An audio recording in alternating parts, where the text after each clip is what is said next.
Hi, listeners. Marcus, Ed, and Henry here with a little bit of an announcement. You loving all the episodes of Last Podcast on the Left lately? Well, listen, now you can get even more from us. Squeeze it out of us. If you want to hear new episodes ad-free and unlock access to Last Podcast on the Left 7 days early, subscribe to SiriusXM Podcast Plus on Apple Podcasts or visit SiriusXM.com/Podcast Plus to start your free trial today. Do it. Hey everybody, it's survey time. Please, if you want to help out Last Podcast on the Left to see what kind of advertisers we should bring to you, go to podsurvey.com/LAST and take a quick anonymous survey that will help us get to know you a little better. That way we can show advertisers just how great our listeners are. Even if you've taken our show's podcast listener survey before, the current one is new and different. So we'd love for you to take it again. Plus, once you've completed the survey, you can enter to win a $100 Amazon gift card. Again, that's podsurvey.com/LAST. Thank you for your help, everybody. Now enjoy the episode. There's no place to escape to. This is the last podcast On the left. That's when the cannibalism started. What was that? Never be nice to nerds. Shinrikyo. Basically, the whole Manson thing is, well, no, they weren't. I guess they were nerds. No, they were horny and fun. That was they a were cool group of people. Yeah, they were. Cool. Yeah, but Heaven's Gate, also nerds. Nerds, yeah. Yeah. Yeah, But totally you do nerds. understand, the more you say that you don't like the charm of L. Ron Hubbard, the more you sound like, ugh, I can't stand the look of that Bruce Willis at the beginning of Moonlighting. What do you mean? It sounds like he repulses you so much that it's sort of like he's pushing against the boundaries of what you find attractive, and maybe in the end, he's got what it takes. I'm just saying he's not charismatic. All right, we're good to go. We're good to go. Welcome to the show, everyone. I am Ben Kissel, Marcus Parks. I'm staring at that beautiful face right now. How are the teeth? Teeth are good. Okay, absolutely wonderful. And then we got Henry Zabrowski as well. Half a thumb lighter. Henry sent us You sent us a picture of your thumb yesterday, and it looks like an enchilada just covered in mole sauce. Yes. Well, because the problem is that I chopped the whole top of it off, right? Oof. And so the blood just kept coming and coming and coming, and the doctor had to cauterize it, which is just burning it close. And I'm not a brave man. I don't believe it. When I have cancer, the eventuality of me getting cancer, once I have cancer, I'm going to be one of those going like, kill me! Just fucking kill me! All right. So it was rough. But yeah, it got Yes. covered in hardened blood, which is the reason why it was hurting so much, because it was like I didn't realize when I took off my big little, my thumb sock, that the blood had gotten all the way around the knuckle, and it made a hard little net, like an evil little Spider-Man was inside of my bandage. I would have loved to see you during the Civil War era. Just, like, I can't go into battle today. Wouldn't you believe it? I was cutting garlic. Well, for those of you who don't know, the reason why we haven't had an episode in about a week and a half is because I first had to get a tooth yanked out because I had a big abscess, and then Henry cut off half of his thumb while chopping garlic. Yes. So what's going to happen to me? Who knows? A I kidney think the stone blood or clots something. are going to travel up to your brain. Yeah, maybe. That's death. That is. So I don't want to wish that. All right. Well, today's... But also, Yes. while I'm in the middle of doing this, I'm reading Dianetics, right? And so Dianetics is supposed to fix you physically. Right. I'm going through it. Nothing's working. Oh, I can't believe it. Today's episode, absolutely thrilled to finally get to the subject of L. Ron Hubbard. Yeah, people have been asking for this one for years, and we're finally going to tackle it. Of course, L. Ron Hubbard is the creator of Scientology. Full name, Lafayette Ronald Hubbard. I think he made a smart decision going with the L. Ron. Yeah, well, I mean, as we'll get into later, L. Ron is much more scientific. Sounds like a robot. That's true. But Scientology is without a doubt the most successful and insidious cult of the 20th century. L. Ron Hubbard was described by one of his most ardent followers who got wise to the scheme later on as, quote, a mixture of Adolf Hitler, Charlie Chaplin, and Baron Munchausen. Ooh, I'd like to see that Mount Rushmore. Yeah, strange combo. Honestly, if my name was Lafayette, I would have went as Laffy. Oh, that's nice. Actually, L. Ron Hubbard's grandfather sometimes went as Laffy. I don't like it. Because he was named after his grandfather, Lafayette. I am so excited to dive into this, man. I watched a lot of videos on YouTube, and I don't see the charm. Yeah. But we will get to the bottom of it. Again, sounds like you're about to fall in love. I don't know. You sound like Princess Jasmine, and you're talking about Aladdin. Oh, my goodness. Now, in this series, we will explore the life and lies of L. Ron Hubbard and follow the story of one of the, frankly, most impressive con men of all time. For, as they say in Going Clear, the fantastic HBO documentary, to understand Scientology, you've got to understand L. Ron Hubbard. Because the whole thing is an extension of his mind. Once you get to the very bottom of who L. Ron Hubbard actually is as a human being, you start to see that he just wanted to create millions of little hymns and then eventually a gigantic country filled with little hymns. And guess what? They've all got disgusting teeth. I mean, it's every man's fantasy, I suppose. Yeah, I suppose so. Now, the primary text for this episode is the book Barefaced Messiah by Russell Miller, which seems to be the definitive, actually true biography on L. Ron Hubbard. Definitely recommended reading. It's really thick, it's really huge, and we can't cover everything in there. So if you're interested in this episode, that's a really expansive look at L. Ron Hubbard's life. Also, I gotta say, if there was an entire nation that was L. Ron Hubbard, the toilet paper shortage would be through the roof. He looks like a guy who uses a lot of the TP. So I was thinking, instead of just getting the super soft teepee for the PCs, instead what we could do is have one big block of just kind of a square of cotton that I can rub myself on. Attach it to a stump onto a little boy. Horrifying, Elron. Horrifying. Oh. Now, the legend goes that L. Ron Hubbard started Scientology on a bet with sci-fi author Robert Heinlein when Ron claimed he could make a religion out of science. It's a good story, but it never happened. The truth about the origins of Scientology is much more fascinating and much more complicated than that. Also, we're going to find out, too, as I was researching, not only did he not just say it just one time that religion is how you make money, he said it at least 4 or 5 times the entire way of growing up before creating the first version of Dianetics. This has been on his mind since the very beginning. Right. He's always been obsessed with money and power. He was very frank about it to his insiders because in the end, he said it all, the end justifies the means. That once I become super powerful, then I can help the whole universe. Well, and I'm sure we'll get into this, but what stopped him from just going the route of a Joel Osteen and just attaching himself to a religion that already exists? Because certainly that's $1 billion industry in itself. I mean, to answer that question, we got to get into his life, because this is a man who really used what tools he was given. And he was also a master at making it up as he went along. He was a master at just following the road that was laid in front of him.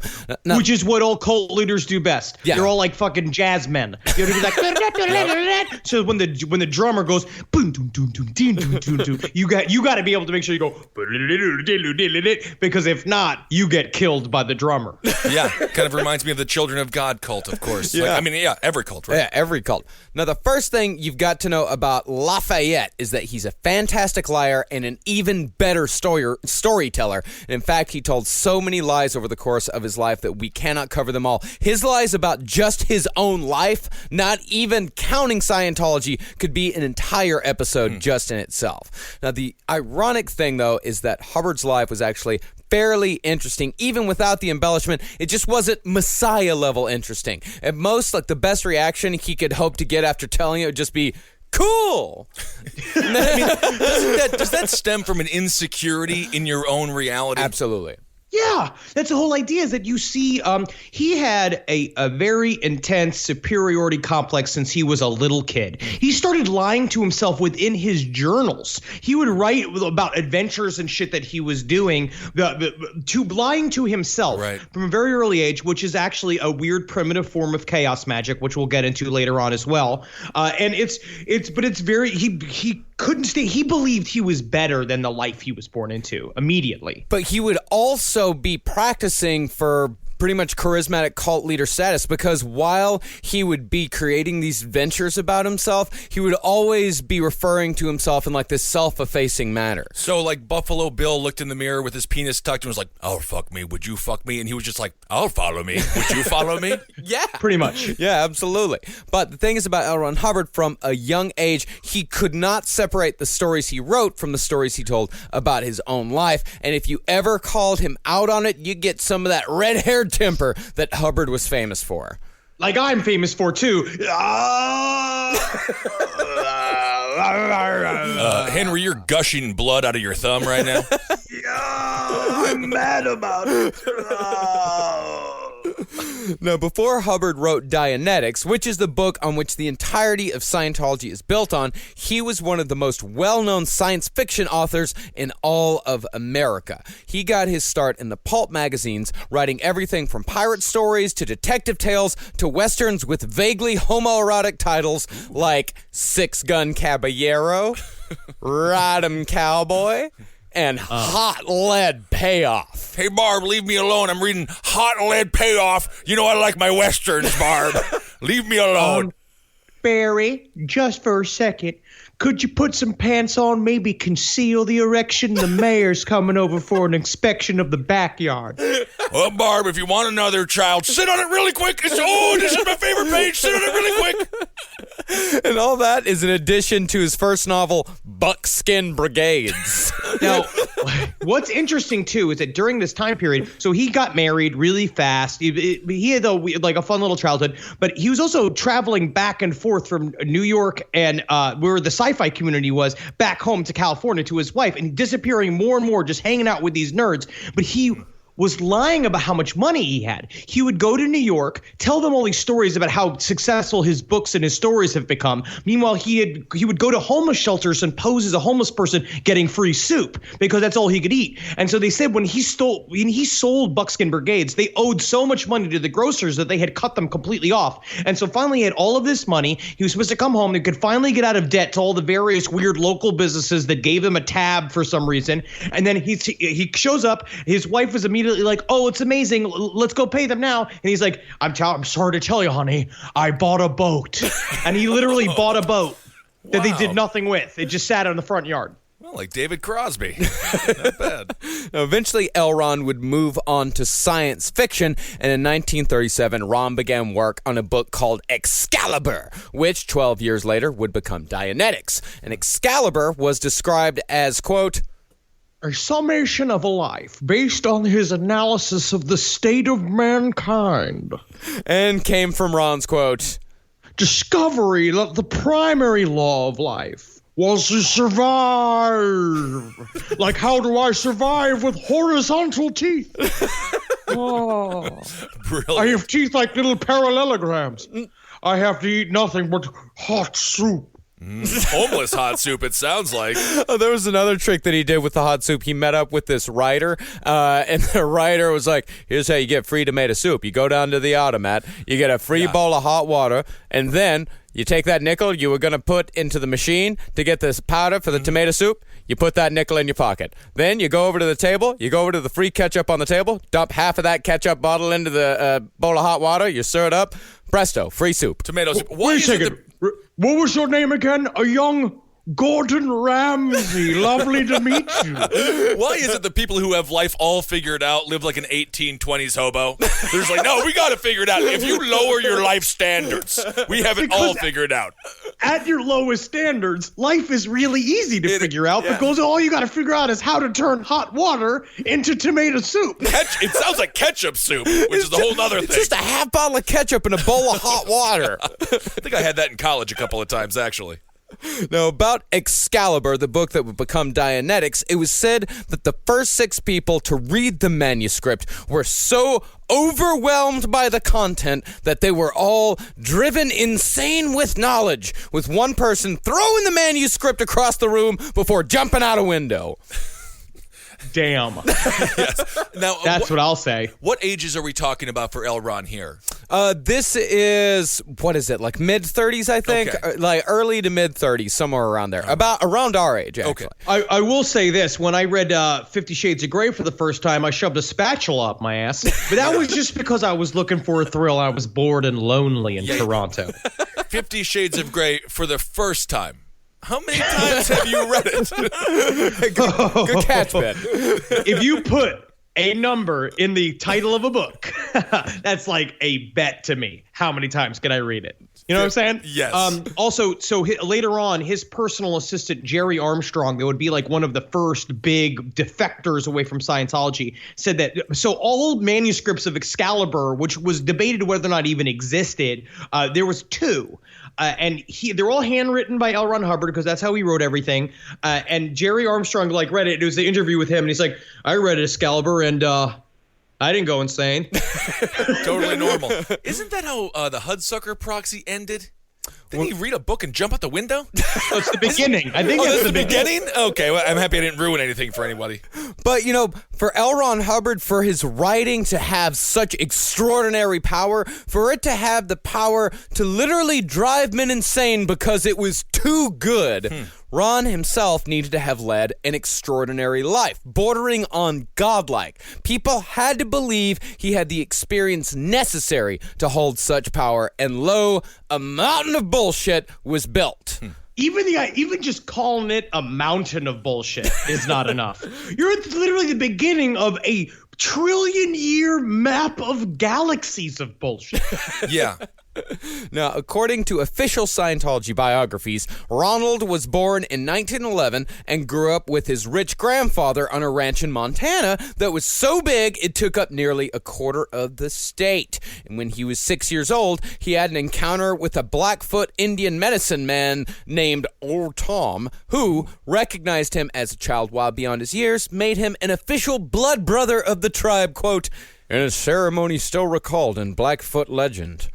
Thank you. Tell me now, are you guys the Dancing with Sheets Indians or the other Dancing with Sheet Indians? I'm having fun, guys. Wise beyond my years. Oh, no. That's like a strange tale to make up. Boy. Ron, Such big teeth. Well, I mean, out of all, this is all BS, right? Yeah. So he just made up that he owned a quarter of a state that's basically uninhabited? Well, he grew up on a ranch that see. was as big as a quarter of the state. His grandfather owned it. Okay. But that was necessary for later life. See, it's one thing built on another, built on another. See, Ron spent his days breaking broncos and tending to the land, becoming a seasoned cowboy before the age of 10. While working for his wealthy grandfather, who was also, by the way, a famous sea captain. Oh. Of course, but that's why he's not around. Which seems like that is like the orphanage story constantly, being like, nah, my daddy left me here because he's a famous sea captain. That's why I got to get good at washing floors so I can get on his big old shiny ship as soon as he comes back any day now. He sounds like a kind of a Lemony Snicket character. Yeah, I mean, it's just making shit up. Sure hope it's any day now. Everything will be fine. Now, after his childhood ranching career, Ron rejoined his parents, and soon after, his father enlisted in the Navy. And on a boat trip from the West Coast to Washington, D.C., Ronald befriended a U.S. Navy Medical Corps psychoanalyst named Commander Joseph Snake Thompson. Ooh. You know, something about meeting a psychoanalyst named Snake alone on a train. Right. A young boy and him. No, alone on a boat. On a boat. And he's like, why did he... Which is even worse because it's the Always Sunny thing where it's about like you take a woman out on a boat and it's about the Implication. implications. Yeah. And Snake can be a really cool nickname if he's like a G.I. Joe or an undercover agent, but if he just has a really long tongue and strange eyes. He was called Snake because he really liked snakes. Oh, that's Sure. What? Oh, yeah. Just call him Heating Lamp then. I mean, who cares? That's not a reason Call to him get a nickname. Joe. Just call him Joe. That got my buddy Joe who likes snakes. You don't get the nickname Snake because you like snakes. No, Snake had been a personal student of Sigmund Freud, or so L. Ron Hubbard said, and taught Ron all about the mysteries of the mind on that magical trip through the Panama Canal. And when It's kind of Freudian. He called him Snake as well. Yes, as it opposed to very like much is. as opposed also- to oysters or something. Snake and a boy traveling through a big old canal. Interesting. And when the family arrived in Washington, D.C., Ron stayed friends with Snake, who, in Ron's word, took the opportunity to, quote, Shove my nose into books at the Library of Congress and then do something weird with my ass. Did it make you feel weird, Ron? It made me feel, what's the word? Complete? It's a disturbing voice to say the least. And highly accurate. I know, it's completely. That's why I said I don't see the charm in this guy. Dan, you're falling in love with him. Every second we go, you're falling in love with him. Falling in love with your impression of him. Now, around this time, L. Ron also managed to become the youngest Eagle Scout to ever exist. His father was then transferred to Guam, and this is where Ron began his, quote, Travels in the Orient. Yeah, covered in orange sauce. Isn't it funny to say? It sounds like the imagination of the old man from the movie Up. Yeah. This is literally just going to find the golden peacock or whatever the heck they were looking for in that movie. Well, this is why it was necessary for him to have a rich grandfather on a ranch in Montana, because his rich grandfather funded his travels in the Orient. I see. Because it was still necessary for him to have somewhat of a working class background. His father was just a simple Navy shipman, but his grandfather was the benevolent family member who funded the travels in the Orient. So he had it both ways. Right. So we can have the mixture of the two. He can so connect he has with anyone. understanding of the common man and then Right. understanding of the truly wise. And so he can put them together. He's And like the Barack truly- Obama. And the truly wealthy, because Yes. then if he had that, oh yes, my grandfather was also very rich, he has that blue blood connection, which enables him to snake a lot of fucking money out of those people. Now, in China, L. Ron said he met an old magician, and he met a Hindu who could hypnotize cats.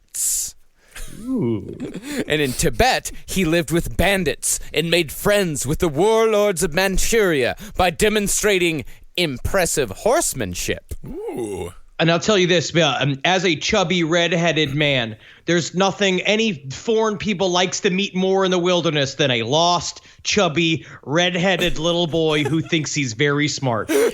They make nothing but friends. No. Elron also said he slept with primitive tribes and learned the language of the Igoroti people in just one night by lantern light. And all of this supposedly happened before Hubbard had reached high school.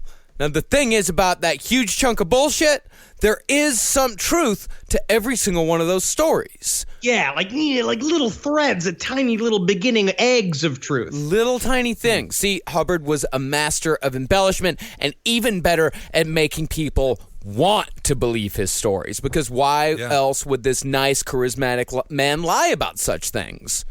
Right. And I mean, For money and power. But why? Money and power. But why? why? Well, I mean, I guess it is more fun to believe him, right, than It's not so believe much him. more fun to believe him. You know, all this shit. It's so much more fun because he makes you feel special. And if you feel special, it is because this special man is making you feel special. So the bigger of a character L. Ron Hubbard is, the more of a character you are. Also, are you going to sign your whole life over to Toby from Burger King who runs the Fry-Later? Or are you going to sell your life to the man who's been all over the world and knows all types of girls? Do I get free fries? From Toby? Either way. Either way. You Oh, get I free. do? Okay. Well, then I'll go with Elron. Now, in reality, Hubbard's childhood was a little unorthodox, but nothing particularly special. Compared to what a lot of cult leaders we cover went through, Hubbard's childhood was fantastically easy. He was well-loved and completely overindulged by his entire family, particularly his grandparents and his aunts. By the way, that wealthy grandfather that owned an entire ranch, veterinarian. Oh, so just literally the sweetest people on the face of the planet. And I'm sure at some point he saved a snake. So it's all coming together. Yeah, when Elron's mother washed his mouth out with soap one day, his aunts retaliated by holding Ron's mother down and washing her mouth out with soap. Because how dare she? How dare she do anything to little Ronald? My mother used to wash my mouth out with soap, but I just decided I'd love it. And then they stopped doing it. Chaos magic. That's right. Chaos magic flipped it on her. What if Snake was just his penis with a little face drawn on it? You'll teach me everything I need to know, won't you? Stand up and be proud. Now, sit down. Like a little solitary confinement puppet. That's sad. Now, all of this stuff, compared to Charles Manson getting raped by older boys in juvie, or David Berg sleeping in the same bed as his mother and wanting to fuck her the entire time, all this is pretty tame stuff. Yeah. What? That's crazy. I thought it's pretty normal to always be sleeping in the same bed as your mom and always talking about wanting to grip on her breasts and suck on her breast. Didn't Holden McNeely make an entire comedic persona about that for a number of years? He's changed.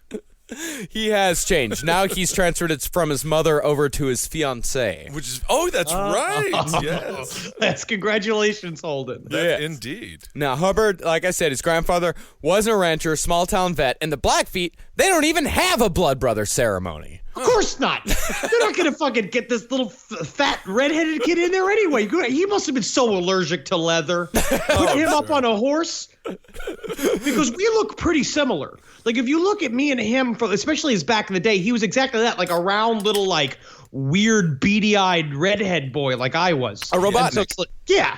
It was just like, more. I need more. You know, they keep spooning porridge into his mouth. No, kind of like a Bobby Hill type character. Yeah. Yes. Now, Hubbard was an Eagle Scout, but it's impossible to know if he was the youngest because at the time the Boy Scouts didn't record ages. It was So he was like 12, 13, but I think that's normal for Eagle Scouts, right? Yeah, it's pretty. I think like Eagle Scouts usually it's like 12 to 14, somewhere around there. That is just such a stupid lie because no one's going to be like, oh, you were the youngest Eagle Scout, now I must follow you. Who cares about the age of the Eagle Scout? Well, that lie started when he was around a teenager because when he was a teenager, since he was actually traveling around so much, he would come back to like Helena, Montana, and they would write these stories about him. They'd write news stories about him. So he started planting the lies there because the only record of him being the youngest Eagle Scout, and this is like in a Scientology museum, is a newspaper clipping from the Helena, Montana newspaper that said L. Ron Hubbard is the youngest Eagle Scout in history. So his parents would just submit this to the papers or something? They would seek him absolutely out. not. Absolutely not. This is Helena, Montana. There was nothing happening. The fact that this little kid, because he traveled with his parents, they were Navy people, so they traveled and they'd come back, and so it was this immediate, like, fascinating thing that this little kid from Montana went to China, but then he immediately understood the idea of PR. Yeah. Sort of like what we're seeing now with Trump and shit like that. The idea is that you say a lie, right, and then you dare people to figure out if it's wrong or right. Like, they have to then be like, fuck this little kid. I don't trust him. I now have to go research and fucking debunk him as fast as humanly possible. We talked but about the internet wasn't around yet. We talked about that on top hat. The onus is on you to decide what's real. Exactly. And you said there was nothing that happened in Helena, Montana, Henry, but I heard they had the youngest Eagle Scout. So, sorry. I actually do know for a fact that was a true story. Now, L. Ron did travel on a boat through the Panama Canal with his parents, but there's no record whatsoever of a Commander Joseph Snake Thompson serving in the Navy, nor is there record of him ever studying under Freud.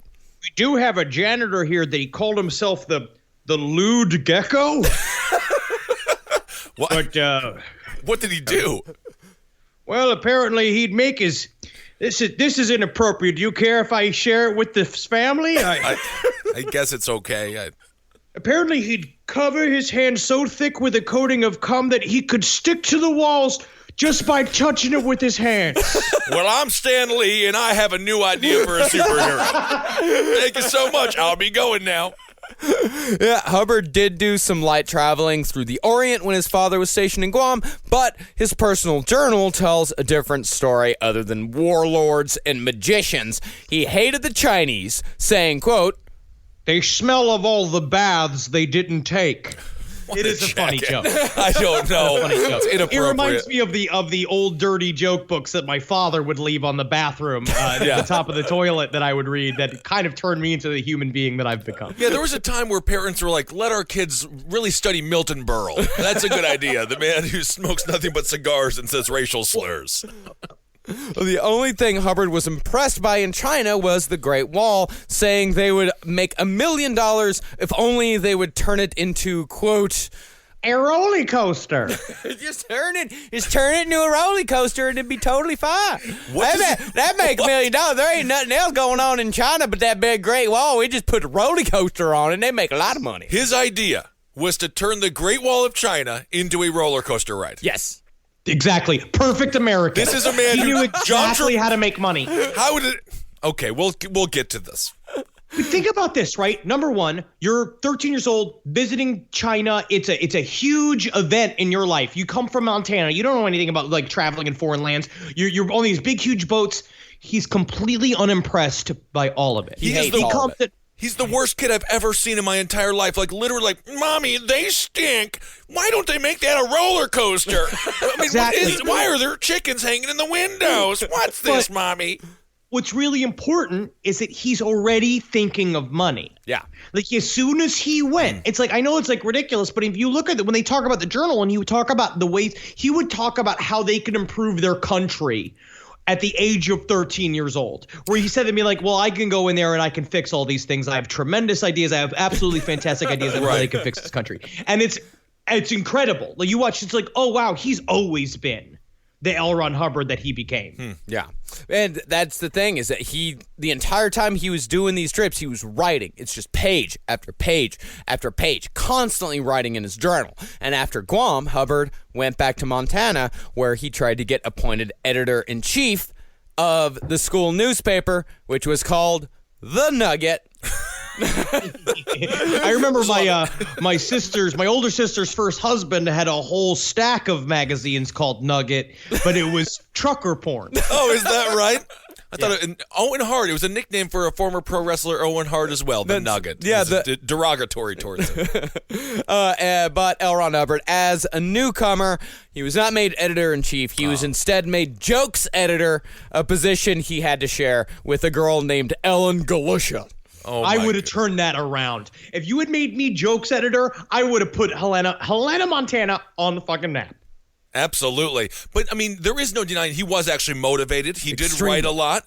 So he was talented to some degree. He was Absolutely. He was amazingly talented. Like at what he did. Okay. The temperature in my little pot's starting to get a little hotter. This little frog's about to boil. Hubbard soon disappeared from Helena, saying he had to leave town because he beat a guy half to death for throwing a baseball at his head. But other people say that Hubbard was running away because he had been expelled for, quote, putting his butt in a waste paper basket. Yeah. Oh my God! Now I remember me and my friend Jared did that. I used to roll him around in the recycling bin, Of course. on a regular basis. Man, you're right, Henry. I am learning to love.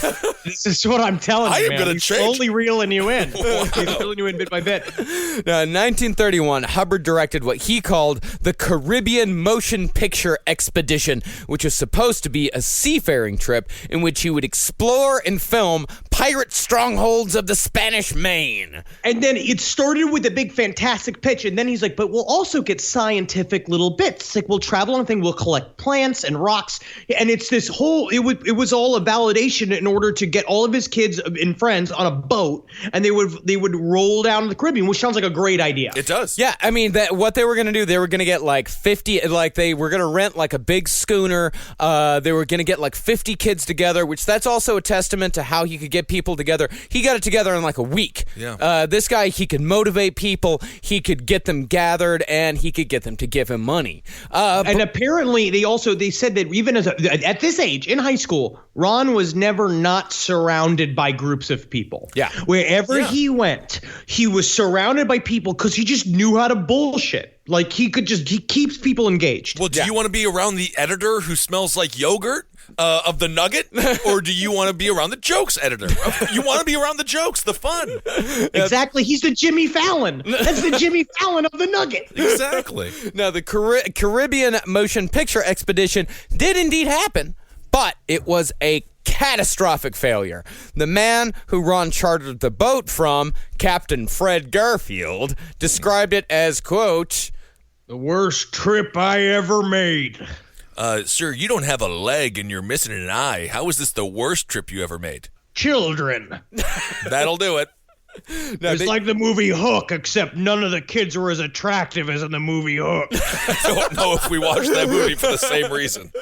Yeah, they didn't film a single thing. They never made it to the Spanish Main. They barely made it off the American coast, and they spent the entire time arguing about money. But, of course, when L. Ron Hubbard talked about the Caribbean motion picture expedition later, they went to the Spanish Main. He did a full mineralogical survey of Puerto Rico.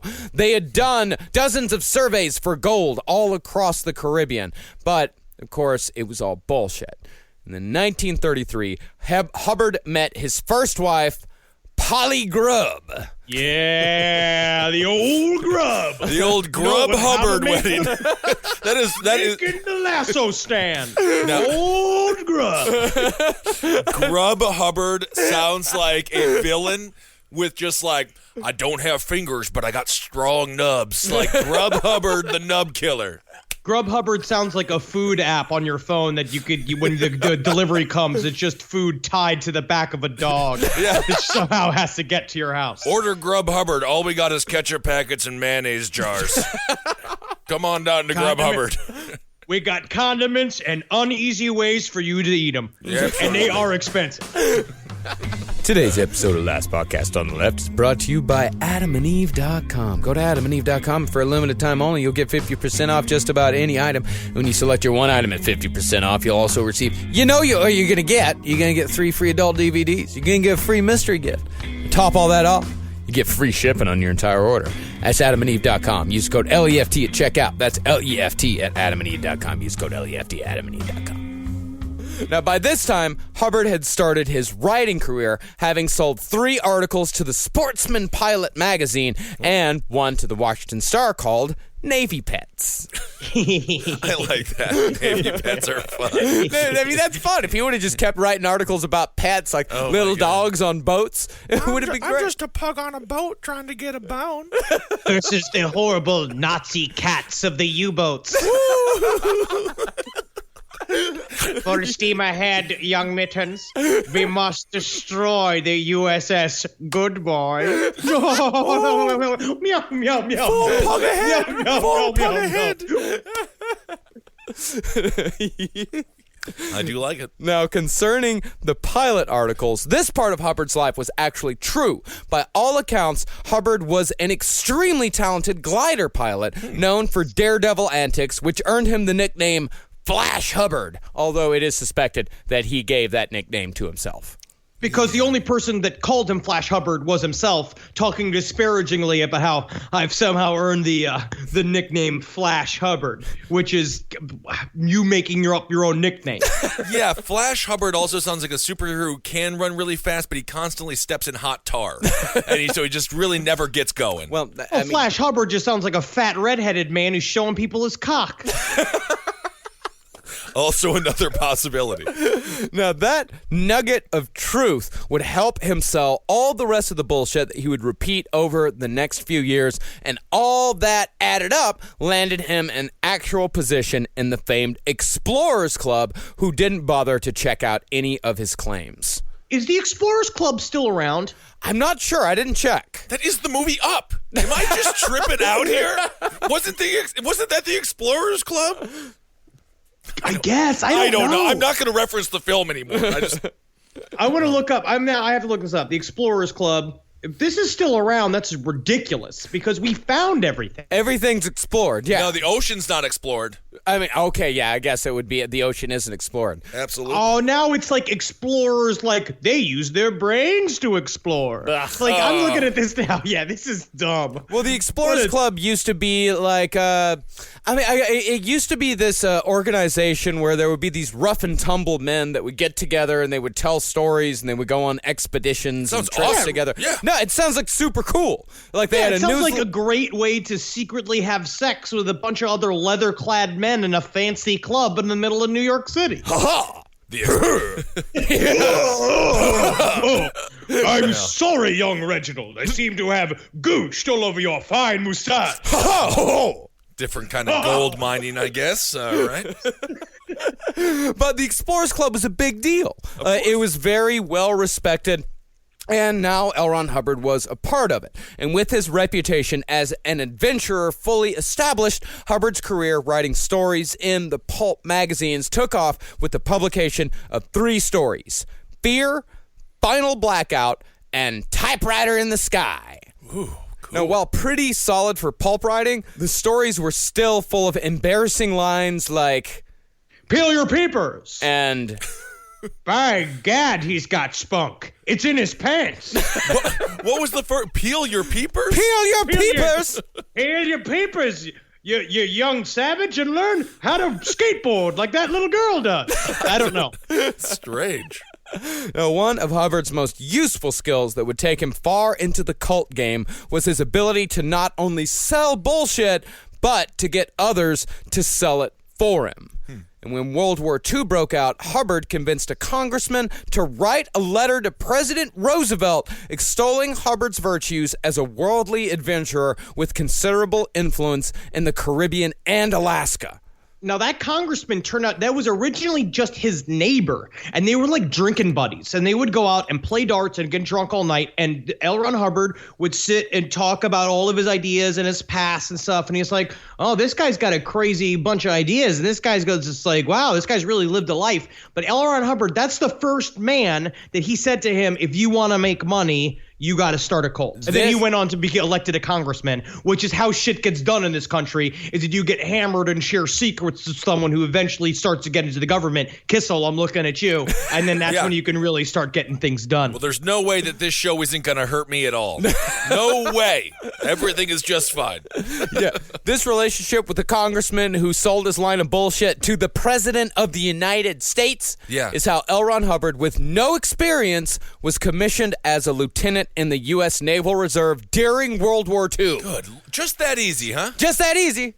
He took bullshit and flipped it into becoming an officer in the Navy. And that's like, we're going to bring this up a lot, but that's like chaos magic in action. That is the idea of generating reality. Right. It's insane. Now, the Scientology story says that Hubbard fought in all 5 theaters in World War II. He received 21 medals and was severely wounded and blinded before miraculously recovering of his own volition after his family and friends had abandoned him. By contrast to that claim, this is what one of his superiors said about him in 1942. This officer is not satisfactory for independent duty assignment. He is garrulous and tries to give impressions of his importance. He also seems to think he has unusual ability in most lines. So he's now going to be working with old Lewd Gecko. Wow. Now, this review landed Hubbard in a desk job, but it wouldn't be long before he was able to bullshit his way into gaining command of a small submarine hunter off the west coast of the United States. Not in Germany, not in Japan, near San Francisco. Ooh, that's a fun army. But that's like what my dad did. My dad did the same thing, but they had fun with it. Like my dad was stationed in a submarine in the Gulf of Mexico, and they're during Vietnam, and the goal was to just watch Cuba. And so they would just sit on lawn chairs and drink on top of the submarine, while the Cuban submarine just across the way, like over the water, would sit and drink on top of their submarine. And in a way, it was an example of how equal we all are. So it was just McHale's Navy. Yeah. That's basically it. Now, that opportunity with being a lieutenant and him being assigned to this small submarine hunter, Hubbard would fuck that up spectacularly. On May 18th, 1943, and this story is true, Hubbard caught sight of something on his ship's radar, which he immediately assumed to be a Japanese sub parking itself in a busy shipping lane.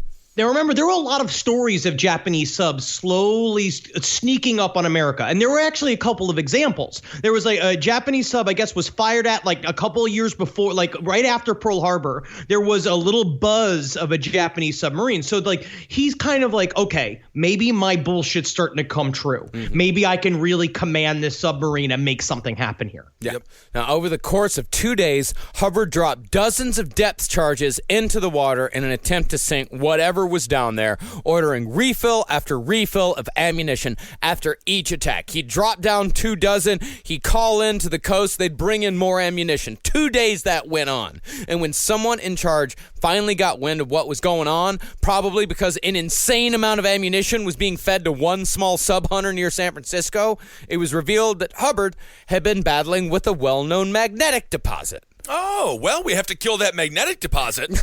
Good Lord, but think about how the cancer the magnets will beat. Yes. But before he could be disciplined for that, he took it further by opening fire on a group of small islands near Tijuana for no apparent reason other than he just wanted to. Well, he said he was taking them out for training. But he did not realize that they literally had crossed the state line. They crossed into Mexico to do it. So essentially it was an act of war. Yeah. It sounds like he almost started a war on a different front. Yes. And so this is literally a movie. This is McHale's Navy. This is like a bunch of idiots in a submarine just blowing shit up. It sounds like a great time. Again, oh my God. The temperature in this pot is boiling. This is what I'm telling you. You fun. love this guy. You're gonna love this guy. But I can see it. There's just so many opportunities where I could see a guy grabbing his hat, throwing it on the ground, going, God damn it, Hubbard! God, with your faulty plans and your hijinks and your ragtag group of idiots. Sounds like a great time, and then I'd be like, I'm too tall to be on a submarine, and then L. Ron would be like, well, go outside. And be like, now okay. We're gonna have to call you Stoopy. You gotta stoop.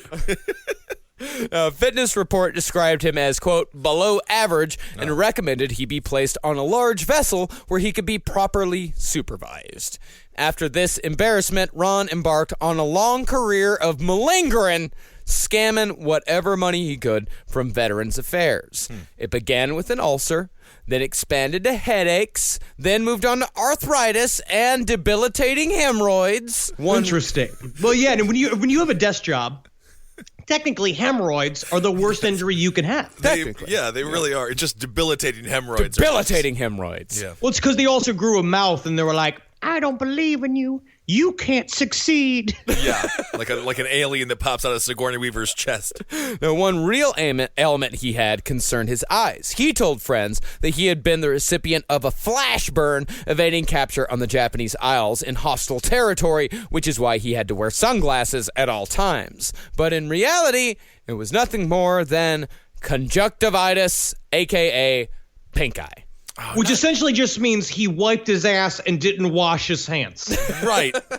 Not nearly as fun as a combat injury. Yeah, and by the way, he got 3 medals, not 21, and 2 of those medals were essentially participation awards. Well, yes, and he got one for being a part of, he was just in the Navy when we won the war. Yeah, BJ. That's like how you just get those medals. And then you'll see, what I like to see here is that it's the beginning of this scam, right, where he's trying to do the injury lawyer scam. Right now in this beginning here, he's starting to learn, well, I can make money just by coming up with bullshit. I could not string together the miraculous, courageous military career that I wanted to. So now it's like, how do I get free money? And you just debase yourself. You just allow yourself to say all of these things are wrong with you in order to make money and not worry about embarrassing yourself. You just got to lay it all out and just be a professional victim. Yeah, and he did that for years. And eventually... He really was a veteran. Yeah, I mean, he really was a veteran, but there were many other veterans who were much more deserving. Yeah. I will say the most noble thing that my dad has ever done is the fact that he won't take veteran benefits because he didn't actually shoot anybody in Vietnam. He was too just good of a like time. literally be like, I was in no danger in Vietnam. Yeah, I'm sure. As a matter of fact, their alcohol consumption probably led to ammunition being less, available to a ship that actually needed it because the Army was out of money because they spent it all on Coors Light. Now, after the war, Ron leached off the Navy as much as he could, but eventually he returned to his career as a writer. And Ron's career took off in the middle of what some call the golden age of science fiction, with Hubbard releasing work right alongside Isaac Asimov and Robert Heinlein. And not surprisingly, these writers were a pretty tight-knit group, although Asimov absolutely despised Hubbard. But on the other hand, Asimov was a gigantic asshole and hated everybody. Okay. Now, through these writers, Hubbard would vaguely cross paths with another charismatic 20th century con man, the man we mention more than anyone else because he seems to be eventually involved in almost everything we cover, Aleister Crowley. Now, I say they had their paths vaguely crossed because Hubbard's real connection was with one of the most fascinating figures of post-war America, famed rocket scientist and Satanist John Parsons, known to his friends as Jack. Jack Parsons is an incredible figure in American history. You guys got to look, read about him, get into his lifestyle because it's absolutely fascinating. He lived it. Well, we're going to go into it now. You remember this? So think about this. He got out of World War II. He has not been home in years. His wife has no clue where he is. He went straight from World War II back to New York to hang out with his nerd buddies. Then all of a sudden, California calls. Now, during the day, Jack Parsons worked at the California Institute of Technology, known the world over as one of America's foremost experts on explosives. But by night, Parsons was a dedicated black magician who was an ardent disciple of Aleister Crowley, who was, by that time, in his twilight years, living as a junkie in various boarding houses. Now, Parsons joined the Ordo Templi Orientis in 1939 and soon became one of its higher-ranking members. From there, he began correspondence with Crowley and always addressed him as most beloved father and always signing off as thy son, John. God, that would have made you Crowley just so horny. And it's really nice to do something. It's like when you go and read for old people like in a home. Yeah. It's like nice to do that for somebody like him. I hope that someone does that for me. Yes, depending on the book. Hey, listeners. Marcus Ed and Henry here. It's a little bit of an announcement. You loving all the episodes of Last Podcasts on the Left lately? Well, listen, now you can get even more from us. Squeeze it out of us. If you want to hear new episodes ad-free and unlock access to Last Podcast on the Left 7 days early, subscribe to SiriusXM Podcast Plus on Apple Podcasts or visit SiriusXM.com/Podcast Plus to start your free trial today. Do it. Now, Jack's personal room was decked out with a gigantic altar flanked by pyramidal pillars hung with various occult symbols. But like most magicians, Jack was a nerd. And like most nerds, Jack loved science fiction. He would frequently attend meetings of the Los Angeles Science Fantasy Society, which gathered, appropriately enough, in a basement. They don't need all that light. Why would they need the light? It just gets in their skin. The pigment doesn't. They're not so white with the sun. And there, Jack met writer Lou Goldstone, who introduced Jack to none other than L. Ron Hubbard. Now, this was like the oh my love. When they met each other, It was incredible because it's king of the bullshit artists. Meet a dude that like you get into black magic essentially to get laid. These guys are all the nerdiest motherfuckers on the face of the planet. They have figured out a way to have sex with goth women. By you do all of this, we're getting power, all of this, and as things become more and more successful within your rituals and in your little community, you start believing it more and more. Elrond shows up, who has all the ear of the entire science fiction community. That it's like, because essentially, like, before they became classic writers, Robert Heinlein was a fucking fat, gross little nerd. Right. Where it's like if we didn't start making money doing this, like I would just be a fat dude screaming on the street. Mm-hmm. Right. You know? Yes. But you get the you get the validation that then now you're a sci-fi writer. Well, now so it's you're like they get passed. Now you're interesting. Right. Because that's what all these nerds figure out. They figure out how to be interesting. That's a little tip to all you guys out there. Just figure out how to be interesting. That's all you have to do. Well, Even if it's a funny hat. a funny hat will make you interesting, indeed. No, Parsons and L. Ron Hubbard, they just immediately hit it off. And Parsons, he immediately recognized Hubbard as possessing great magical skill, which honestly, he did. If you want to talk about somebody who was able to create their own reality, Hubbard is among the most successful magicians of all time. He's an incredible wizard. Like, honestly, just being able to say shit, we'll give it, in the next episode, there's even more of that, so. Yeah. No, unfortunately for Parsons, though, Hubbard hit it off even better with Parsons' girlfriend, Sarah, who very quickly began fucking Hubbard, who had all but forgotten his wife and 2 kids who were living with his parents back in Montana. Hubbard's stealing wives, but doesn't he have Grub back at home? He's got Grub back at home. He don't give a fuck about Grub. Now he wants Sarah. That's ridiculous. No, he wants hot witch woman California Sarah. I don't know how hot was Sarah. Yeah, he doesn't want Polly Grub back in Montana. Polly Grub could be beautiful. Yeah, but wasn't Sarah's last name like Northrup or something like that? It doesn't matter. Hot girls always have bad last names. I don't know if she's hot. How do we know she's hot? She's dating this lumpy bastard. Yeah, he is right. Like, Sasha Grey's real last name is like Galushka or something terrible like that. Yeah. She's very hot. You moved into this house. So Parsons lived in this house out in Pasadena, this gigantic sprawling mansion that he would only have the most interesting people he met stay there. And it was this big pantheon of like, it was free sex, free love. Sarah was this like lithe goth girl before goth was goth that was there.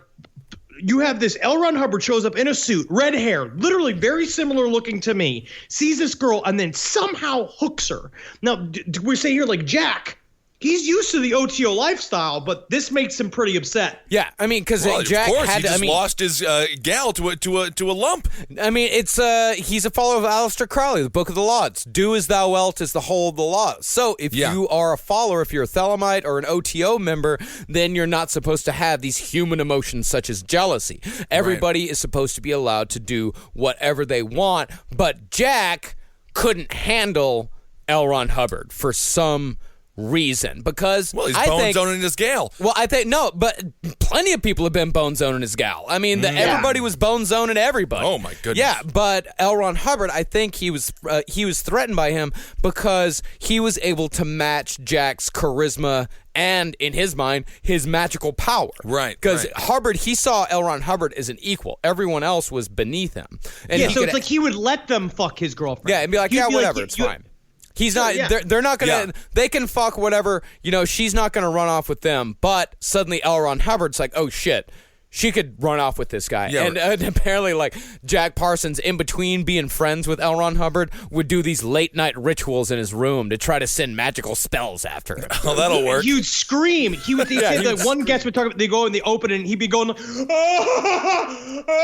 like nude, like kneeling down, like all the candles lit around him. Meanwhile, like you got fucking Elron in the other room, just like yeah.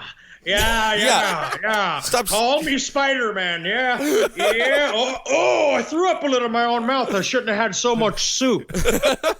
Is that ketchup soup? Do I smell that ketchup soup? That's good. Oh yeah, puke it into my mouth. And then they're fucking. Then he's just like sitting there being like, "Why has Satan forsaken me?" One guy's just screaming along, just doing it all wrong. But anyway, if you listen to what Scientology says, though, Hubbard, quote, broke up black magic in America. They said Hubbard was sent by a group of physicists to, quote, handle the situation. Go fuck themselves. Because he showed up, because literally Jack Parsons was now writing letters to Aleister Crowley saying, this guy has shown up. I love him. He's the most powerful magician I've ever met. He's trying to take over my branch. Because Hubbard got right in there. Like he showed up. He realized what he could do, and he started swaying everyone around him telling him stories of being a glider and being in the Explorers Club and all of his many victories in the Navy. It's really nuts. So it's like he always shows up and he's ready to be a leader. And this is, again, like you mentioned earlier, Marcus, before Google. Yeah. Before you could just be like, oh, this guy is completely full of shit.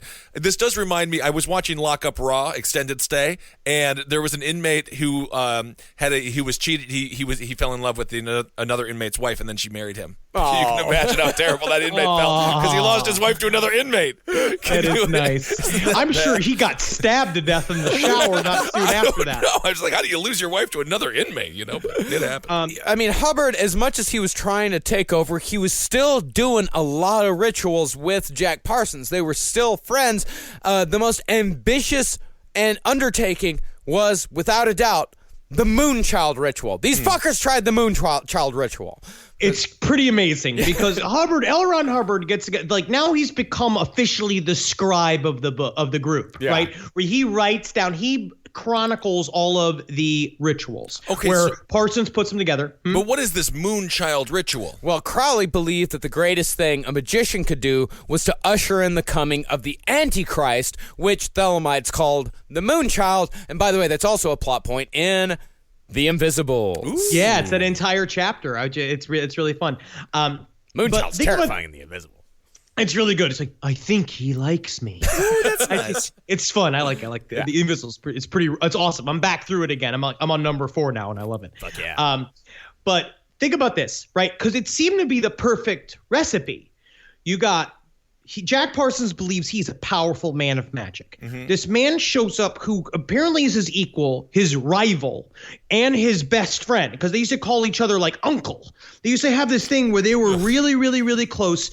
So there's something about magically, the idea of something that is both so attracting and repellent. He also then looks as L. Ron Hubbard as one of the most powerful magicians he's ever met. And Jack Parsons considers himself a super powerful magician. So he's like, we got the goods. We got the Space Jam team that it's going to take to fucking make the Moonchild happen. That was technically a sports reference. Space Jam. The Moonchild was supposed to be born of the Scarlet Woman, the unholy harlot that Crowley searched for but never managed to find over the years. And the Scarlet Woman actually comes from the Book of Revelations, this passage in particular. I saw a woman sit upon a scarlet-colored beast, full of names of blasphemy, having 7 heads and 10 horns. And the woman was arrayed in purple and scarlet color, and decked with gold and precious stones and pearls, having a golden cup in her hand, full of abominations and filthiness of her fornication. And upon her forehead was a name written, Mystery, Babylon the Great, the mother of harlots. Ooh, it's like one Fuck yeah, dude. What is that, a And her favorite show was the Gilmore Girls. Oh, why wouldn't it be? But before the Moonchild could be summoned, Parsons and Hubbard had to find their Scarlet Woman. Luckily, there was a ritual for that. It began on January 4th, 1946.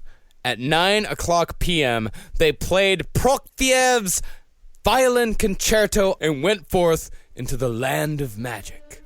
First, Parsons prepared and consecrated the appropriate magical weapons, tablets, and talismans. What kind of weapons are we talking here? Swords. Yeah, little knives. Yeah. Little knives and swords. If this was not about sex, this would be very lame. All right, just remember that. Then, he performed 11 consecutive rituals throughout 11 days, starting with invoking pentagram of air and invocation of the bottomless one. Which is a lot of spinning, honestly. Yeah. Spinning, and it's hand motions, and you sit in a thing, and it's hours, and it's fasting, and it's eating cum and stuff like that. Yeah, and the whole thing was to end with license to depart, purification, and banishing. Now, the first indication that something was happening came on the second and third nights when windstorms began to whip at the windows of the mansion. Not quite what he was expecting. He was expecting a little bit more, but still an indication that they were on the right track. The seventh day brought poltergeist activity when Parsons was awoken at midnight by 7 knocks, followed by his table lamp being thrown across the room. And the 10th night brought an actual attack. Ronald, dressed in his magical magician robes, I'm just walking down to the kitchen, eating nothing but a nice pat of butter. People will tell me I'm disgusting, but eating white foods is how you keep your skin white. I've heard that. he was holding a candle when he was hit by a spirit in the right shoulder. He dropped the candle and called out to Parsons, and both men saw a brownish yellow light 7 feet tall in the kitchen. Sorry, I'm the farting ghost. That seems like a wild ghost. Parsons drew his magical sword and waved it at the apparition, which quickly disappeared. Bye-bye. Thank you for having me. Bye. These guys are such nerds. I can't even. They're doing this to get laid. They're all doing this to get laid. Go out the front door where Craig T. Nelson was knocking for the poltergeist activity. Well, they're not just doing it to get laid. They're also doing it because it's fun as shit. Okay. The guy. I know it's fun. The fucking dude next door is just sitting down watching I Love Lucy. These guys are waving magical swords at ghosts. It's the Chocolate Factory episode where she has to eat all the chocolate because the conveyor belt's moving so fast. Yes. It's funny. Yes, it is funny. Think about it, and it's also a whole house of rich, witchy people. Yeah, like everybody's buying in, and all the chicks are looking really good, and the guys are all super exciting. Like this is high drama. This is fun as shit. It's high drama. Like this is the type of stuff that super intelligent nerds get into. Because I mean, Jack Parsons was a fucking rocket scientist, right? And not just a rocket scientist, but one of the most brilliant rocket scientists in the entire world. So this and L. Ron Hubbard was a brilliant man in his own right. So this is how super nerdy, super smart people, this is just how they spend their time. This is one way they spend their time. Yeah. It's how all of them spend their time. Every one of them. It's like Bill Gates I'll and like Hawkins, Stephen Hawkins just get together. And I mean, someone has to wave it around for Stephen Hawkins, but that's what they do. His legs like he's Kermit when they put him on the bicycle and shit like that. Just really don't know if all super intelligent people do this, but I'd say I'd rather this than them forming a Nazi party, which is the last time a bunch of fucking nerds wanted to turn something serious. I suppose that's true. Yeah, all these stories here that we're talking about, these don't come from L. Ron Hubbard. L. Ron Hubbard wanted all this stuff flushed away. All this comes from Jack Parsons' magical journals and his letters to Aleister Crowley, who was not the least bit impressed by Ron and Jack's antics. In a letter to another OTO member, Crowley wrote, apparently Parsons or Hubbard or somebody is producing a moonchild. I get fairly frantic when I contemplate the idiocy of these louts. Wait, excuse me. I have a whole birdcage up my ass. Well, let it out. Jeez. How the heck did it get up there? But the funny thing is, the ritual to summon the Scarlet Woman actually worked.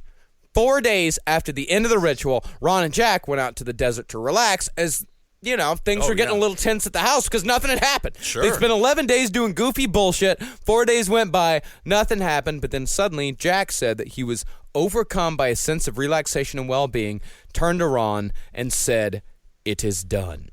The toaster strudels? Ooh, I love a toaster strudel. Okay, so it seemed to work. And when they got back to the house, they found a Scarlet Woman named Marjorie Cameron waiting for them. Wow. And this is the thing, too, because this house was known to freaks everywhere. Because this is Pasadena. Well, he put out ads in the papers for freaks. Yeah. What year is this? This is 1947, I think. This is mid to late 40s. There was more redheads around then. There was. Yes, that is true. we're dying out. Yeah, y'all have been bred out pretty hardcore. But so women were just kind of showing up all the time. But in magical teachings, these kind of coincidences are exactly what you're looking for. Yeah. And so when she shows up, and not only, and we say right here, like she was not only willing but impatient to have the Antichrist. Yeah, she was. She wanted to participate in any and all magical and sexual escapades as soon as humanly possible. I think that if you do want to bump up activity on your Tinder profile, man or woman, you can just say, anxious to be host to the Antichrist. Yeah, impatiently wanting to be the mother of the Antichrist. And Parsons, he was eager as well, possibly to mend his broken heart, as Sarah had pretty much chuffed him off for Ron by this point. Parsons said he had received instructions from a higher power on how to impregnate the Scarlet Woman with the Moonchild, just as Crowley had received the words that would become his book of law.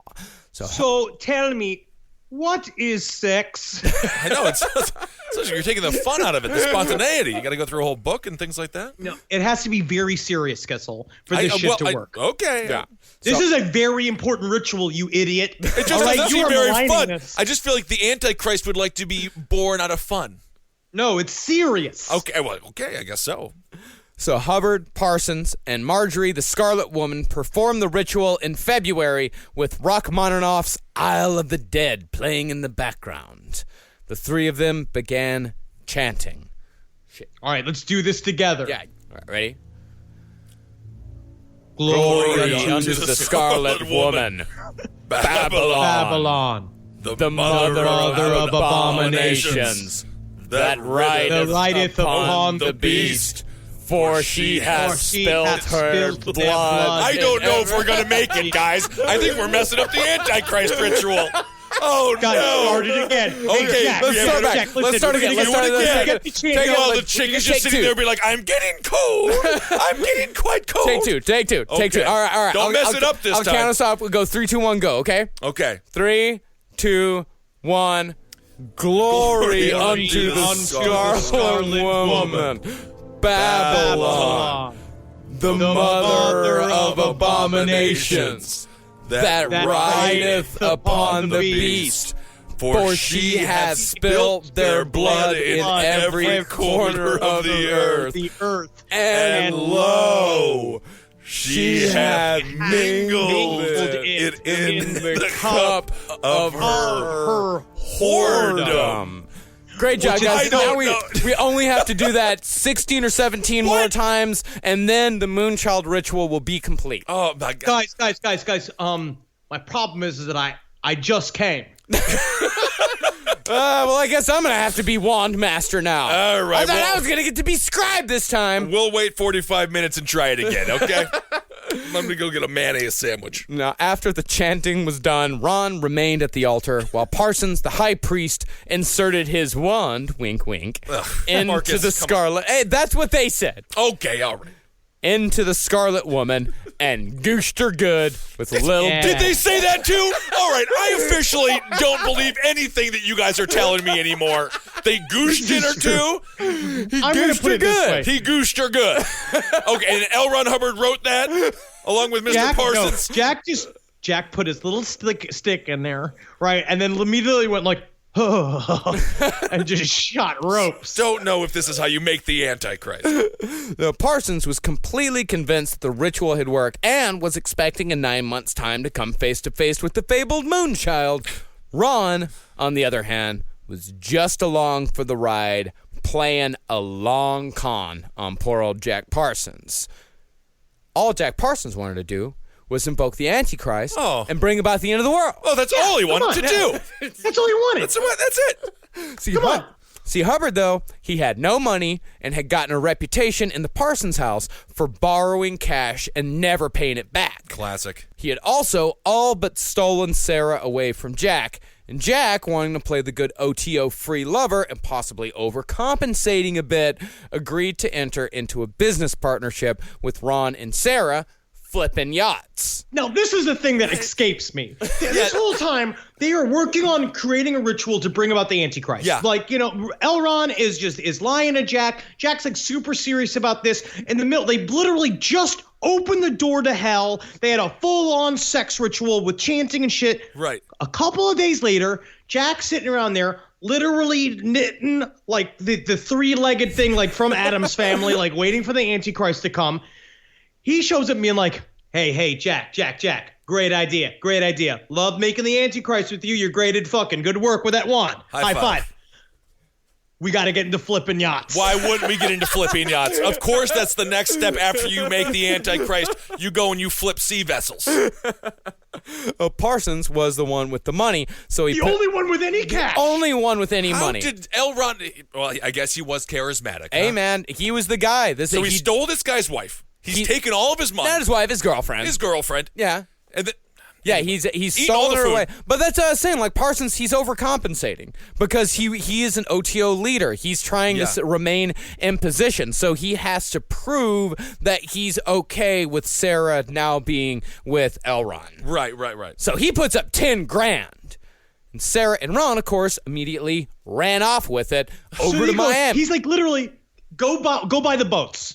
Okay. Why would So Elrond shows up with all these okay, I found this type of boat and I think this kind of boat we're gonna do these tours and then we'll flip them, blah blah blah. He's like, okay, go buy the boats, just come right back. He's like, I'm already back. It's like I'm back. They don't come back. No kidding. He's like, where are these boats? They come down to Florida. They catches up to them in Miami, where they have these boats out there. He can't find them. There's no record that they bought. They can't find the records of the boat and which one they bought. Finally, Sarah and Ron show up and be like, absolutely, we got to get you your boat. Like, we're going to do this. You can have the boat back. You can do whatever you want with it. Cut to literally him on the harbor, watch them being like, wave and being like, boat's over here. We're going to get in the boat. We're going to bring it around. So boat just takes off. He literally just goes out into the ocean. But that night in his hotel room, Parsons fought back. He donned his magic robes, which he had brought with him to Miami, just in case. Oh, my God. He drew a pentagram on the floor and invoked Bartzabel, spirit of Mars. Did you call it? It's Bartzabel? Bartzabel. Oh, guys, they call me Fartzabel. Can I change my name for Bartzabel? I really feel like, as the spirit of Mars, that we could stop with the pedantic nicknames. Okay, I stop votes. All right, does anybody get mad at you, Notsalazor, because you create different types of knots? No, everyone respects you. I'll call you Schnotzalazor. No, Yeah, then I won. Now, whether it was a coincidence or not, there was an actual sudden squall that night off the coast, which forced Ron's boat back to port. Parsons was waiting and took the boat back into his custody. He decided after that to go a more worldly route from then on and filed a lawsuit against his former friends, which was settled out of court. Ultimate chaos magic. Ultimate Call chaos a lawyer magic. Call- and then just have it get it done for you, please. See, that's the thing, is that changes your reality. It changes your reality from not having a boat to having a boat. Through Having a a boat. transaction, And now you through a have a- financial Oh my transaction with an intermediary. That's chaos magic. That's chaos magic. And now you have a boat in landlocked Pasadena. And who won it? Anything went. Also, meanwhile, his Scarlet Woman has gotten very attached to him, who is pregnant with a child, sitting there. So Jack Parsons loses his groovy girlfriend, got a boat that he spent $10,000 for. He's hanging out in this house that's falling apart, and then eventually he dies in a nitroglycerin explosion in his garage. But some say There was that nothing- he was murdered through a magical attack, because since he was one of the most, he was one of the biggest explosives experts in the entire world, there was no way that he would have mishandled nitroglycerin, something so elementary. Yeah. So it must have been an attack. Well, or he's an idiot who has a boat in a desert. All I know is that I've cooked food hundreds of times, and I chop the whole top of my thumb off. I think it that happens. having nitroglycerin around all Right. the time increases your odds that way eventually you will be exploded by nitroglycerin. Absolutely. But after the lawsuit, Jack Parsons never saw Sarah or Ron ever again, and the two ended up marrying each other later that year. And Sarah that's sweet. had no idea that not only had her new husband been married before and had 2 kids, but was still married to Polly Grub when their union took place. He's a bigamist. You can't even trust the guy you cheated on your boyfriend with, who then did a ceremony to create the Antichrist you stole a boat with. You can't trust anybody anymore. can't trust anybody. That's the worst thing about love, isn't it? Yeah. Wow. And I'll tell you what, being married to more than one person, I mean, it takes a lot. And it's big of him, and it's big of me. Are you kidding me right now? Stu? Are you Stu from ABC's A to Z? What about Barb? What about Barb? What about Barb?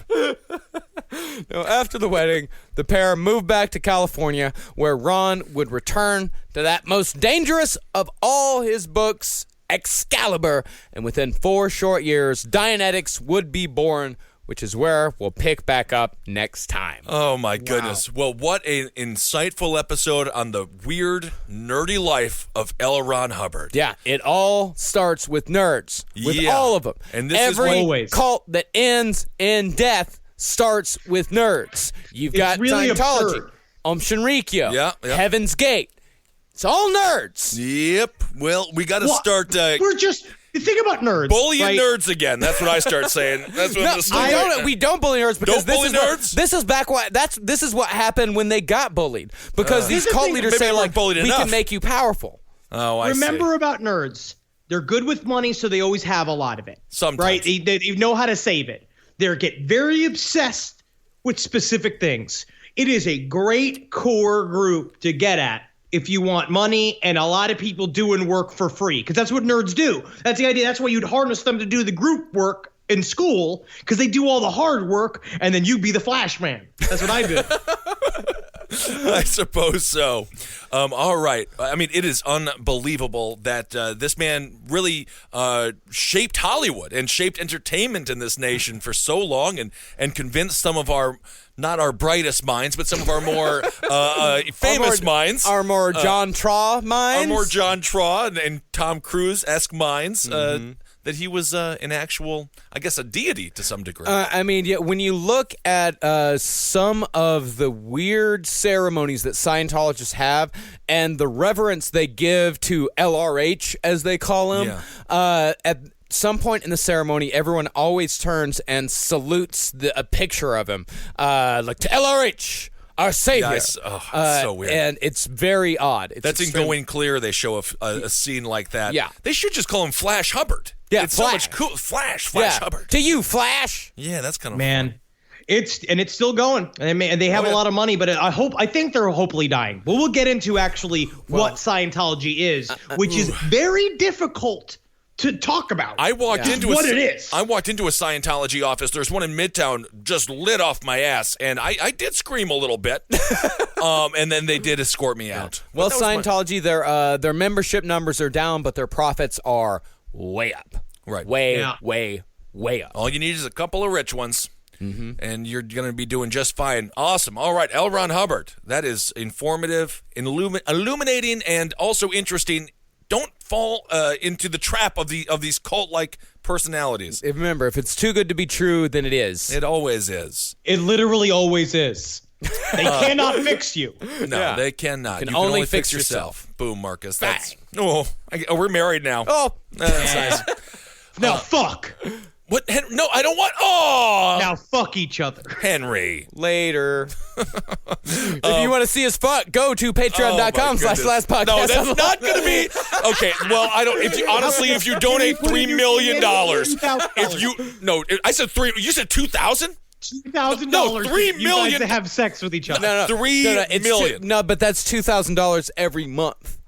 Yes. Yeah, but that's only 24. No, We only have to have sex once. for $24,000. No, I mean, there might be like, what if like 40 people want to see us have sex? That's still not about remotely it. close to enough. Not even. Think about this. You could fuck Marcus and imagine Marcus as a lady for a small period of time. I'm not Ross Parsons. I'm not one of you Look at him. nerd types. I don't wear robes. I believe that semen is best not digested. Yeah, my butthole is pretty hairy. Oh my God! Now this is disturbing. Thank you so much for donating to the Patreon page. I'm trying to do a weekly creepypasta. And you're doing a great job with it. I'll get one out for you guys soon. So that's really been a life changer, and we really appreciate it. Yeah, thank you so much. Yeah. And speaking of Patreon, all of you who give to Patreon just $1 or more get access to pre-sale tickets the day before shows go on sale. And we just announced a gigantic block of shows: Colorado Springs, Denver. That's 4/19 and 4/20. Now what happens on 4/20? bong noises, dude. Oh, that's good. All I thought about was ketchup soup when you did that. Yep, we're doing Denver on April 19th and Colorado Springs on 4/20 at the Black Sheep. Then we're doing 2 dates at Los Angeles, California at the Masonic Lodge at Hollywood Forever Cemetery. Well, you know, I feel actually really weird now that I read that ritual with you guys. You know, I'm converting to Christianity. I'm going back. I think that's very, yeah, we've very been talking brave. about it for my career. You know, I think that's better. And Jesus did have a lot of great points in a lot of ways. That he did. And it was so fun. And then May 11th to May 13th, we're doing a Texas tour. I'm coming home. Yeah, Austin, woo! Texas, Houston, Texas, and Dallas, Texas. A country boy made weird. Marcus Parks is coming back to Texas. Yeah. What I would like when I think Dallas is probably the one, right? If someone could point me towards, I want a full cowboy attire outfit. Dallas, I'll take you down to Fort Worth. I'll take you down to the stockyards, and we can fix you up good there. And then we'll go have barbecue at Billy Bob's afterwards. You'll love it. You are going to end up turning on some random gay man in Dallas, and you're going to walk out of there like you were just riding a horse for 3 days straight. It's going to be too much for them to handle with your succulent, strange Polish butt, all dressed like a cowboy. I don't wish I could quit him. No, you'll do fine. There's nothing that Texans love more than some dumb shit tourist showing up and spending a whole bunch of money trying to look like them. That's what I want. I want a big hat. Yes. I want a big hat. I want an embroidered shirt. Like, I want snake boots. You're just Jeff Daniels from Dumb and Dumber. Exactly. Yep, that's it. Then you'll get some of that good old-fashioned Texas thinly veiled contempt. Oh, my God. Howdy. So, it's dry. It's a dry heat, huh? Not from around here, huh? Oh, I'm from anywhere I want to be. Lovely belt buckle. Bust into show tunes. That's a good idea in Texas. I had a dream. Well, I mean, we take you to the stockyards if you're feeling frisky. If you're feeling thrifty, we'll take you to Lusky's. Oh, I'm feeling frisky. All right. I want to drop some coin. All right. I want some bones on my hat. All right, we can do that. You can easily spend $1,000 on a pair of boots. Let's do it. Then May 25th, we're coming to Canada. We're coming to Toronto. Can't wait. And then, Oh, yeah. And then June 3rd, we're going back to Atlanta, and specifically, we're going back to the Earl. Yes. Can't wait to do that. We fucking love the Earl. We're doing two shows there. And then on June 10th, we're going to Indianapolis, Indiana. Cannot wait. This is going to be so exciting. So excited to be back with my peeps in Atlanta. I got V and Karen and the whole crew. We're going to do this shit. Oh, we're going to have a lot of fun. I mean, the first time at the Earl, I think that was...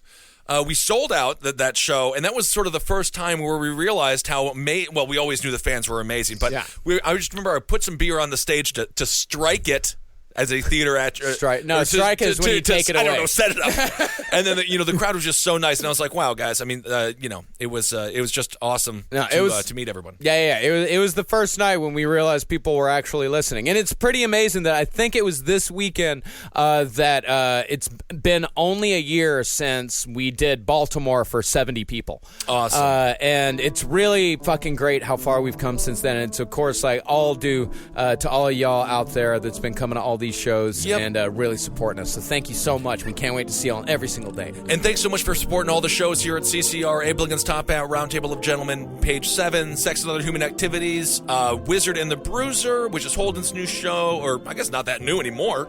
And then we also have a bunch of t-shirts and stuff like that coming out. Products, Marcus. Many products. We have many products. CapeComedyRadioMerch.com is where you find all the t-shirts. Hail Satan. Follow us on fucking Twitter at LP on the Left on everything. Follow me at Henry Loves You, at Marcus Parks, at Ben Kissel. Follow me on Instagram at Dr. Fantasty. At Ben Kissel 1. I'm Ben Kissel 1. I'm sometimes using it.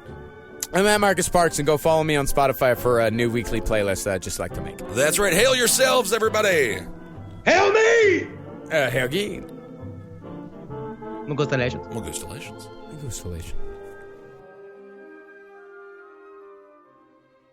No, suck my dick. No. All right, it's time for the Patreon shout-outs, everybody. Thank you guys so much for donating. You guys are lifesavers and wonderful human beings. Marcus, what do we want to do? Should I start this one off? Sure. All right. Patreon shout-outs. This, I want to thank Lindsay DeVries. Thank you very much. Tolof Valden. That sounds like a magical man, doesn't he? Tolof Valden? Mr. Volden, hello. Yes, indeed. Matthew Erickson, thank you very much. Dan Howe, Rohan Gray, Aaron Garcia, thank you so much. Taylor Gibson, Leanna Kay, Andrew Frankus, Jeffrey Young, Chad Missenheimer. Ooh, that's fun. That's like out of Naked Gun. Isn't there a Missenheimer? That's Dr. Meinheimer. Dr. Meinheimer. Well, maybe they're related. Chad Missenheimer, thank you. Lami Khan, Jesse Jones. How do I mess up Jones? Jesse Jones. How do you pronounce this one? Rob P, Victoria Lubach, Tim Tweed, Heather Holly, Jed Jacobson, Tom Mezek, Joseph Richardson, Brian Dixon, Caro Bader, Rachel Stevens, Angelica Saunderson, Wood Giles, Infocopolis. It's like apocalypse, but with info in front of it. Infocalypse. You're killing me. Infocalypse. You're killing me. That's you're dying? I don't know anymore. Katie Simon, Lakin Urton, Martin O'Neill, Luke Breen, Russell Badgett, Taylor Brennan, Susan Gartell, Aubrey Bolin. That's a fun activity, too. Lucas Nord, Stacy... That is fun. Lucas Nord, Stacy Daggle, Kay Tor, Russell Holly. This is Spanish for Aunt Tia Baker, Ashley Livermont, Sarah Rummel. Hi, girl. Hey. Matt Coughlin. Yeah, she's around. She is fun.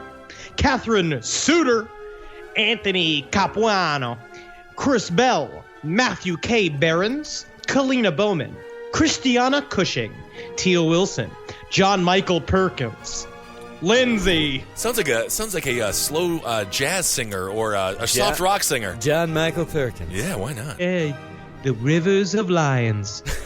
Bradley Gilbert, Kyra Davis, Jeff Wolf, Joshua Young, Katie Hopper, Lindsay Forbes, Soulcrates. Oh, that's interesting. Brendan Pontio, Malo, John Naylor, Julie Ruse, Sean Lyons, Kimberly True, James, Alex De Serrano, Donald Holman, Sarah Keith, Jennifer Sanders, Cash McMeans, Alexandra Cash McMeans, that's my cousin. That's a great name. Yeah. His real name is Cash McMeans? Cash McMeans, yeah. Cool. He's like the coolest fucking dude ever. Hey, Cash. Wow. Yeah. Hey, Cash. He's one of my favorite people in the world. I can't wait to see you in Texas. Oh, no, he lives in Nashville. I thought y'all lived in Texas. Nope. Lies. Where do the lies stop, Mr. Hubbard? I have a very big family. I guess so. Alexandra S., Chris Blair, Hannah Pepin, Nolan Williams, Alex Finotti, Alexander Blifford. Dude, I like it. I would love, and you know what? Sometimes when I get super stoned, I would love a Blifford. You are done. I got, thank you, Renata Varake, Renata Varake, Ian Forrest, Brandon Lim, Elisa Jackman, Kyle Olgwin, Kelly Morgan, Baroness Josephine Kilcullen, Johnny Confidence. That's my favorite. Johnny Confidence. Quick, you got 14 seconds to make up a name. Johnny Confidence. Johnny Confidence. You only needed 1 second to do that.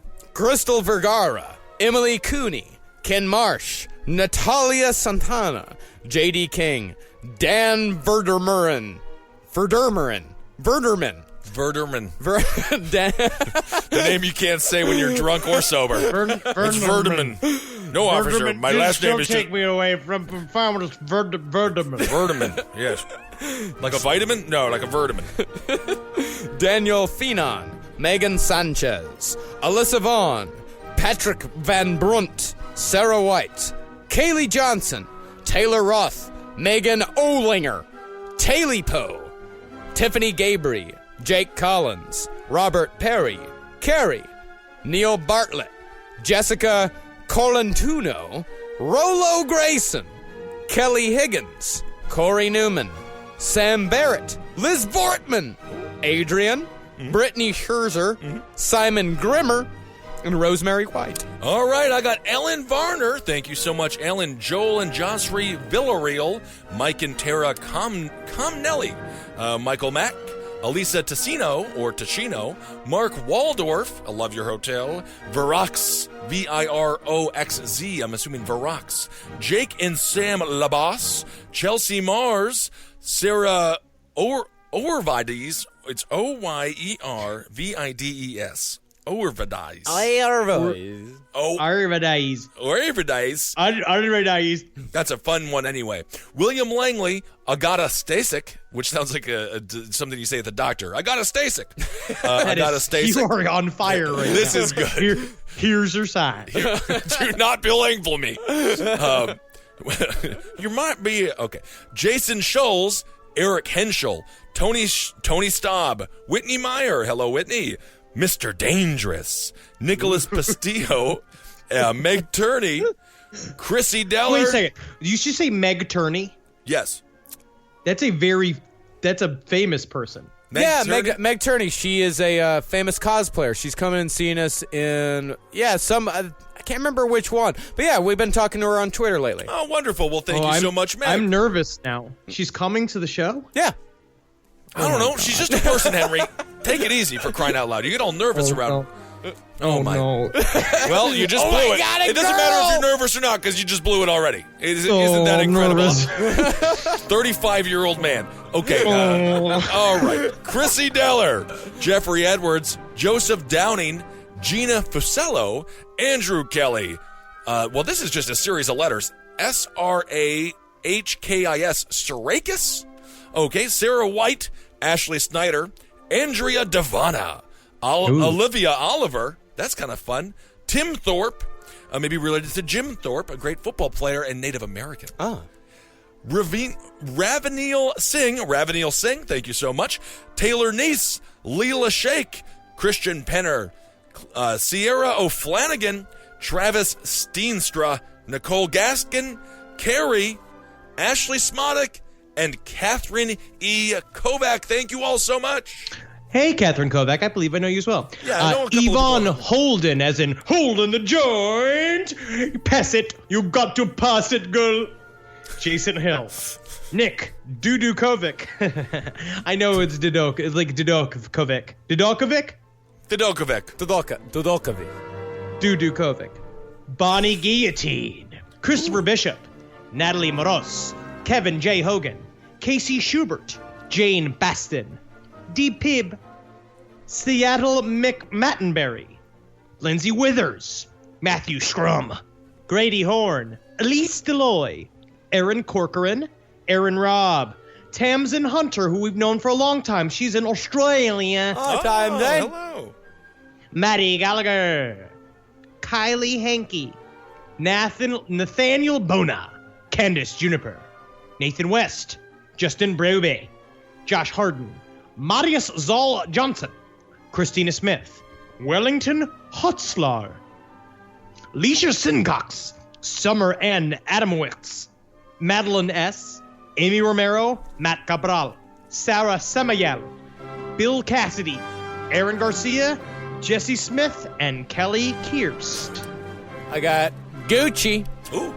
Chris Cataldi, Chrissy Lee, Tyler Gronsky, Brandon Bolton, Shauna Lawler, Jim Harley, Kimberly, Johan Johnson, James Morgan, Mackenzie, Shelby Hunt, Stephanie Palmer, Jack Hodill, Sophie Edwards, Preston Light, Alex Martin, Mincebuck, The Matt and JB Show, Kathleen Maw, Alyssa Diaz, Eric Miller, Joseph Zvier, Lauren Roth, Juliana Copeland, Isabella, Christine West, Haley Mara, Brittany Sims, Jeffrey Lohr, Nick Johnson, Miranda Pelicano, Brittany Arredondo, Tara Donahue, Jennifer Wilcutt, Carrie Steer, Austin Koenig, Ryan Marsh, Jennifer Waldman, Stacy Lee, Jess Turner, Peter, Kenneth Cloger,